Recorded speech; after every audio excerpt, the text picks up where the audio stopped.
কেউ একজন বলেছেন যে ভুল সিদ্ধান্ত সংকটে এনসিপি এখন দাঁড়িয়ে আছে। এনসিপির সম্প্রতি কিছু সিদ্ধান্ত দলটাকে বড় ধরনের সংকটের মধ্যে ফেলে দিয়েছে। ছাত্র আন্দোলন থেকে উঠে আসা নেতাদের মানুষ দেখেছিল যে নতুন আশা এবং সাহসী বিকল্প হিসেবে। কিন্তু দল গঠনের পর থেকেই সেই আস্থায় নিজেরাই ফাটল ধরাচ্ছে তারা। রাজনীতি করতে দল করা দোষের কিছু নয়, কিন্তু মানুষ যে ভরসা নিয়ে ছাত্রনেতাদের পাশে দাঁড়িয়েছিল সেটা ছিল পুরনো ধাঁচের দলীয় রাজনীতির বাইরে থাকার প্রত্যাশা। সেই জায়গা ছেড়ে আসাটাই ছিল এনসিপির সবচেয়ে বড় ভুল। নাহিদ, মাহফুজ ও সজীব ভুইয়ার সরকার থেকে পদত্যাগ করেছিল। অনেকে ভেবেছিল যে এটা সত্যিই জনগণের স্বার্থে রাজনীতি করার সাহসী একটি পদক্ষেপ। কিন্তু যদি সেই পদত্যাগ জনস্বার্থের জন্য হতো তাহলে সবচেয়ে বড় শক্ত বার্তা হতো, সবাই মিলে এককভাবে নির্বাচনে যাওয়া ঘোষণা হতো। এমন ঘোষণা দিলে অল্প সময়ে এনসিপির প্রতি জনসমর্থনের বহু গুণ বাড়াতে পারত। সেই সুযোগ তারা নিজেরাই নষ্ট করেছে। এককভাবে নির্বাচন না করে জামাতের সঙ্গে জোট করার সিদ্ধান্ত এনসিপির ভাবমূর্তিকে মারাত্মকভাবে ক্ষতিগ্রস্ত করেছে। বরং ভিন্ন মত, ভিন্ন আদর্শ, ভিন্ন রাজনৈতিক চিন্তার বহু মানুষ এই দলে যুক্ত হয়েছেন।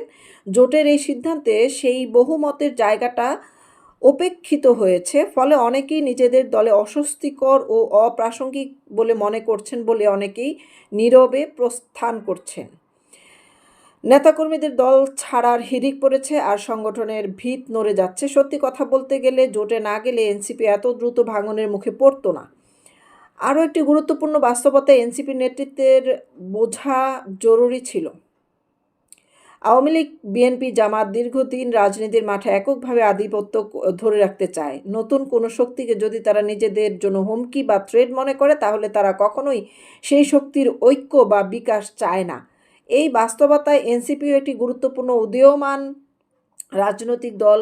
ফলে অন্যদের রাজনৈতিক খেলায় পা না দিয়ে নিজেদের স্বতন্ত্র শক্তি ও ঐক্য ধরে রাখাই ছিল সবচেয়ে জরুরি বিষয়। সবচেয়ে হতাশার জায়গা হলো নেতৃত্বের আত্মসমালোচনার অভাব। ভুল সিদ্ধান্তের দায় কেউ নিতে চায় না, অথচ মাঠে কাজ করা কর্মীরাই সবচেয়ে বেশি ক্ষতিগ্রস্ত হচ্ছে। রাজনীতিতে কৌশল থাকতে পারে, কিন্তু মানুষের আস্থা হারিয়ে কোনো কৌশলই শেষ পর্যন্ত কাজে আসে না। এখন যদিও এনসিপি টিকে থাকতে চায়, তাহলে আর সময় নষ্ট করার সুযোগ নেই। ভুল স্বীকার করতে হবে, আদর্শিক অবস্থান পরিষ্কার করতে হবে, প্রশ্নবিদ্ধ জোট রাজনীতি থেকে বেরিয়ে আসতে হবে। দলকে কয়েকজনের হাতে বন্দি না রেখে বহুমত গণতান্ত্রিক কাঠামোর দিকে ফিরতে হবে। সবচেয়ে বড় কথা, ক্ষমতার লোভ নয়, মানুষের আস্থাই রাজনীতির মূল শক্তি বানাতে হবে। না হলে এনসিপির নাম ইতিহাস থেকে